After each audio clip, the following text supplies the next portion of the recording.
All right, so who you be? Who I Who be? you be? What's your name? I am Trena AG, and I am an assistant instructor at the Family Martial Arts Academy. Well, my master instructor is Master Tracy Huff. All right, so let's just talk about the the confidence complex and why are you excited about it?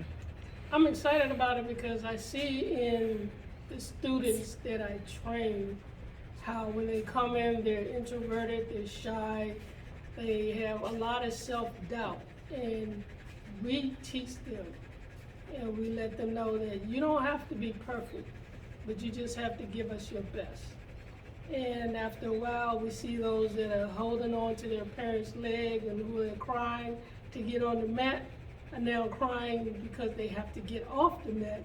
And the ones that we could barely get them say their name above the whisper are standing in front of a whole class, either leading the warm-ups or reciting the student creed.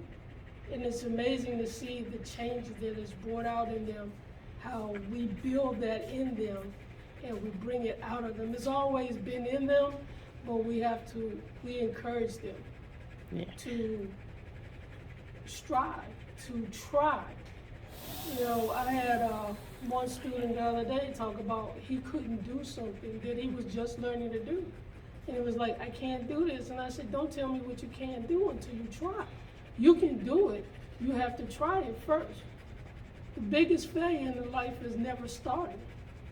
It's never starting. You can have a dream, but you got to put it into action. So why do you think we talk about this a lot? Why do you think the confidence complex is necessary? Like let me take that back. We know that people believe that you either have confidence or you don't.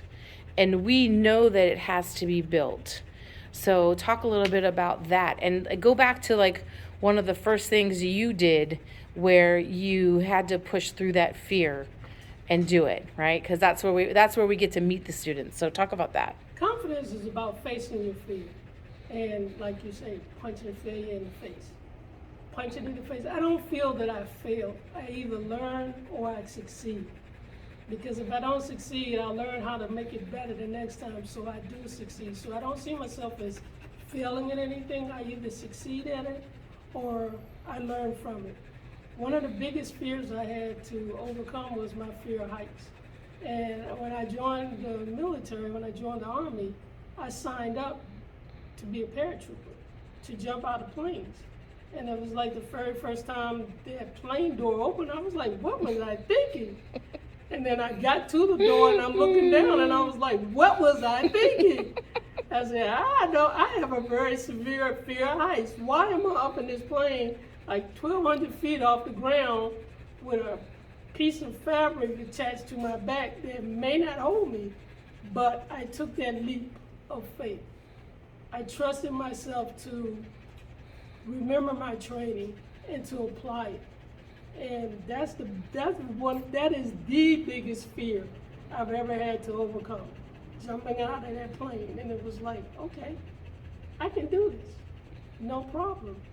And I think doing that set me up for the rest of my military career because I was always placed in a position of leadership above my rank. Mm.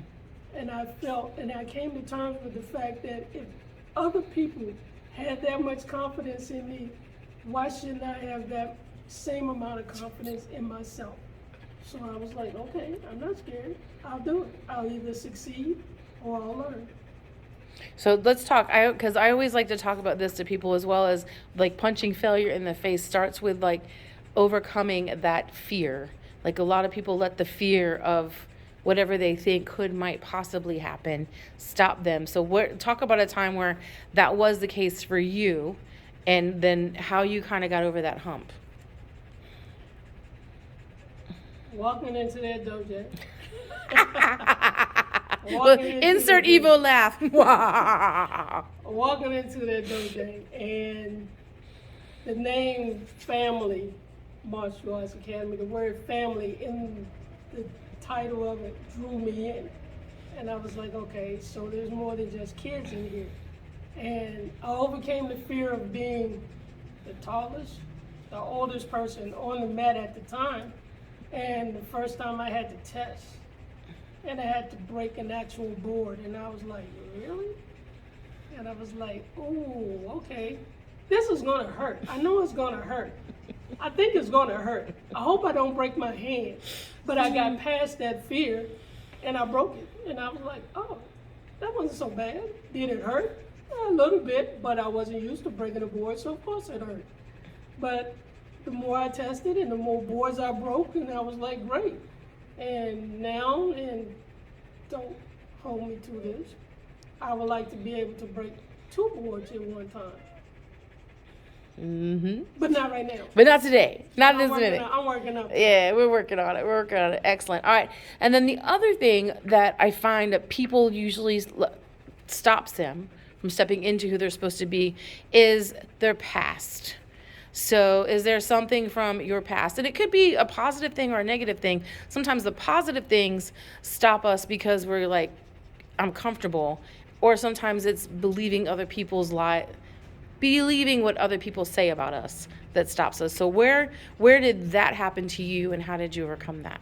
That goes back to my military career when I went to airborne school. And you have to remember the time when I first came in the military, it was still pretty much a boys' club. So they weren't used to having women walk on into their compounds and training to be paratroopers. Nobody heard of that. And I had an instructor there that told me and about 4 other girls that were in my squad with me, it was his mission to fail us, to make it so rough for us that we were going to quit. And it motivated me because it let me know that he didn't think I was good enough to do it. And it kind of ticked me off. And it gave me the motivation to prove him wrong. And when I graduated, I looked specifically for him to pin my wings on me.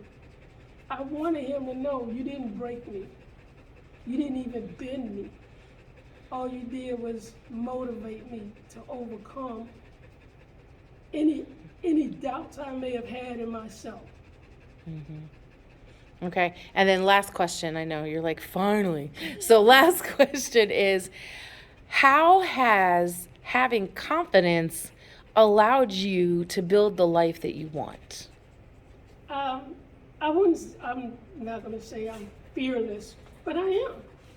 Because I feel that with everything in my past that I faced and overcome, there's nothing in the future that I can't face and that I can't overcome. Will it be difficult? Probably. Will it be easy? Probably not. But I'm not going to let it stop me until it gets to a point where I've exhausted all my resources, all my efforts, and then say, okay, maybe this isn't for me. Or maybe I need to take a step back and address it again later. But I'm not going to back away from it. I'm not going to turn around and run from it. I'm just going to face it. That's right. And sooner or later, I'm going to punch it in the face. Punch it in the face. All right, and then last thing is, why should someone come check out the Confidence Complex? Why? Yeah.